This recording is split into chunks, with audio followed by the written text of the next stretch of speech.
Hey, you guys, you want to know something really secret, kind of special, hidden in the woods? It's something we use every day, but we don't really think about it very much. Of course, I'm talking about quantum mechanics. Good morning, this is Kyle with Auditing with Autism, where I put a camera on my shoulder and walk around in the world to see how people will react to an autistic person, and then I talk about it. Thanks for being here. Please hit the like and subscribe button if you feel like it. And today I just wanted to talk a little bit about quantum mechanics for real, actually. It's a really cool subject, and it's pretty basic on some topical levels that I just thought I'd cover so we can maybe think about it and have a discussion about it. For me personally, quantum mechanics is important because it led me back into theology. If you see the origin videos, back there, I talk a little bit about how I, went to the seminary. I was already baptized when I went to the seminary, but then I became a confirmed Catholic because that's where the truth is, and they have it, and and I love looking for it in the world, and so I continue to always look for it.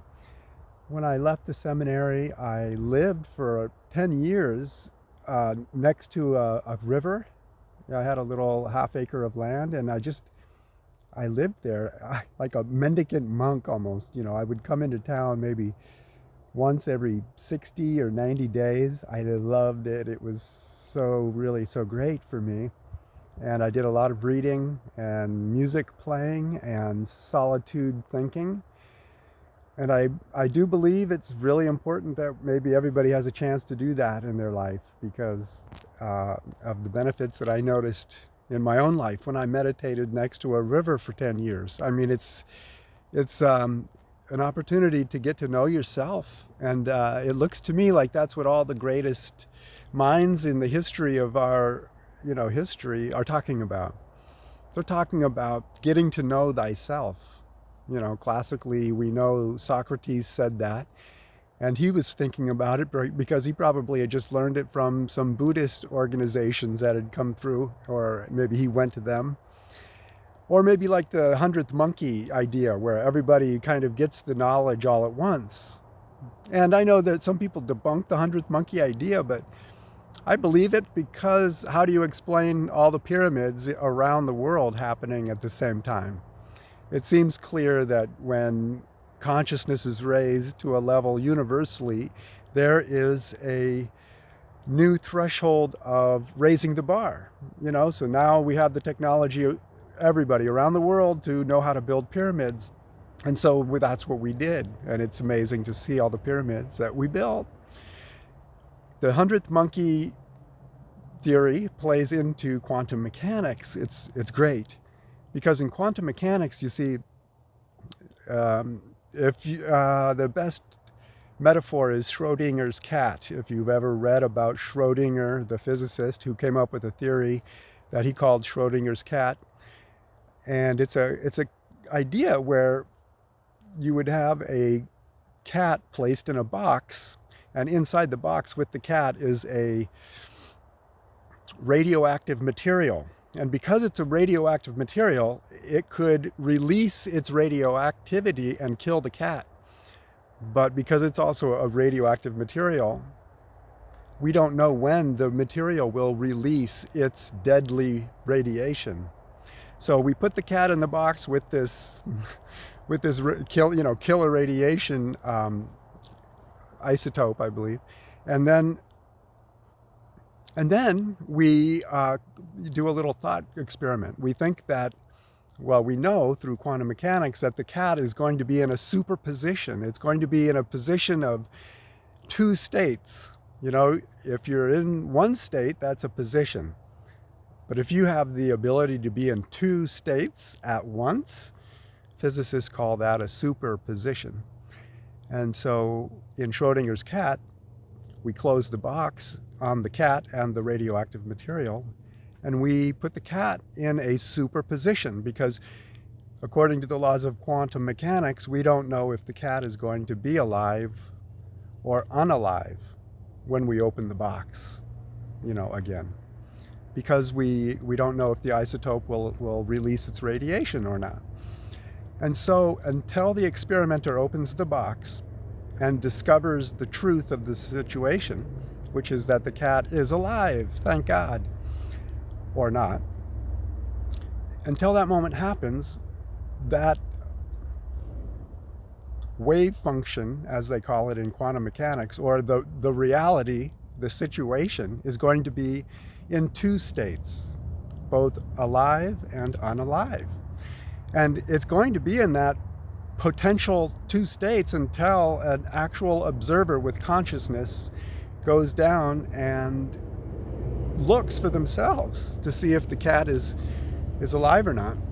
It's really interesting. I know it gets a little bit complicated, but I just wanted to bring it up as the motorcycle goes by. The cool guys with the motorcycle around here.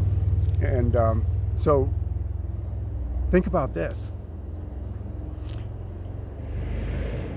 You see, wave function is what we're seeing collapse when the scientist opens the box in Schrodinger's cat. He now knows the truth. He opens the box, the wave function of possibility. Quantum mechanics is by definition a science of possibilities, which is why guys like Einstein didn't like it, because he thought it was kind of spooky action at a distance and all these other things that were going on, that he couldn't put a guy like Einstein wants to put a mathematical equation to reality, and quantum mechanics is saying you can't do that. There's too many potentials, and you won't know the mathematical equation until you actually have the consciousness, which is what I'm getting at, the conscious observer of the scientist to look at the experiment. Another analogy that most of us know about to explain what I'm talking about is the two-slit photon experiment. When you put you shoot single photons at a slit, and you determine, or two slits, and then you see where the photons land. And you would expect the photons to land directly behind the aperture, the open space where the slit is. But in fact, when the photon lands on the photo paper that receives the photon, so we know where the photon is located, when that happens, the photon ends up being much farther away from where the slit was, the aperture. And so, the photon we understand through quantum mechanics, it's working on a frequency. And so that frequency is a wave function, and it's a function of potential, of possibility. And until that photon lands on the photo paper, the photon could be potentially in so many different locations at once. So many different locations at once, like a superposition. Bringing it back around to that idea. So, just with that little basic introduction to quantum mechanics, I want to bring up this theory here of why it brought me back to theology. When I understood, as I'm reading this by the river, meditating, I have to go back to that moment when I left the seminary and I started to move away from my relationship with God. It's true. I'm sure it's something we are all doing, fighting with, and constantly dealing with. Certainly it did happen with me, because it gets a little personal, but basically I decided that the devil wasn't real, that it wasn't real. And then as I studied other cultures, I got into the idea that it is real, but it's a manifestation of our own reality. So it's the devil that we see in the after dead, or the afterlife stage is a manifestation of our own consciousness. It's not real, though. It's real in the sense that we made it up using our choices when we were alive. And if we are now not alive and we're seeing our conscious decisions that we made when we were in front of our face and having to deal with the reality of that because we didn't when we were alive, that's going to be a certain type of demon and stuff. But so anyway, so I started to realize, maybe there are nefarious forces that do want to see us fail in a spiritual sense, you know. And that was the trick in getting back into theology. But to even get to that point, I had to understand that the quantum mechanics leads to, I'm just not saying it exactly how I want to, but quantum mechanics is leading to uh, allowing human beings to realize a spiritual reality. Now, follow me on this. The quantum mechanics says that there's a wave function of potentiality. And when the conscious observer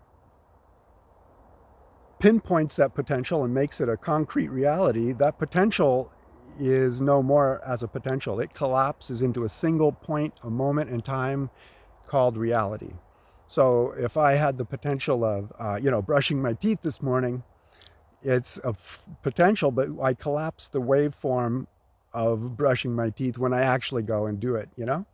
And so now it's a moment in time, the brushing of the teeth happened, and that potential is now collapsed. I didn't make another choice, which I could have, but I made that choice. And that's critical in understanding karma and how, the choices that we make, how it affects us.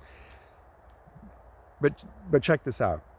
When a person like Jesus or the Buddha are born in the world and live among us, what they are doing is, through their advanced spiritual state, they are collapsing the potential wave function of reality all around them all the time as they move through their lives. And as they collapse that potential on their level, on the level of a yogi or a saint or the Son of God, Jesus, when you're on that level and you're walking through our physical world as a human being, thank you, what that means, according to quantum mechanics, is really exciting. It means that Jesus was collapsing the potential for our spirituality.